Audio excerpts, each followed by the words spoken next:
Scholars, thinkers, and peace activists from 60 countries have gathered in Tehran to discuss fair and just peace. The participants will seek mutual understanding on related issues, while ways to identify and fight terrorism will be a focal point as the main obstacle. Any kind of activity that threatens the security of people is an act of terrorism, and we condemn it. The crackdown and military action against peaceful protesters is therefore considered terrorism. By the same token, resistance and fighting for your rights is respectful and dignified. One of the issues to be discussed is the role of the media in fighting terrorism and control over news outlets. Western countries claim to be fighting terrorism while they are the main supporters of terrorist groups.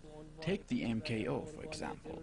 The group has been carrying out terror attacks in Iran for 30 years, and yet it's supported by Western countries.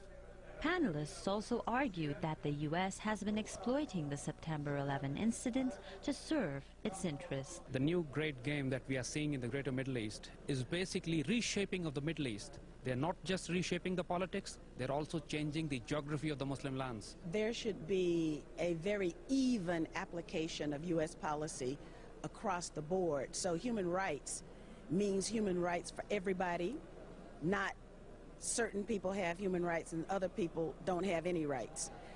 But unfortunately, what we are seeing is the very uneven application of specific legislation, international law, and even language. The world is controlled by about 400 families who have about 80% of the global wealth under their control. Now, not only do they have wealth under their control, but they use that wealth to push nations like the United Kingdom Army, the American Army, and the NATO and the United Nations to do what they want. These scholars and activists believe that attempts to reach an agreed-upon definition of terrorism has failed for many years, and therefore the concept has been exploited over and over. The main objective of the two-day conference is to form a global alliance against terrorism in order to achieve world peace. Hamid, Press TV, Tehran.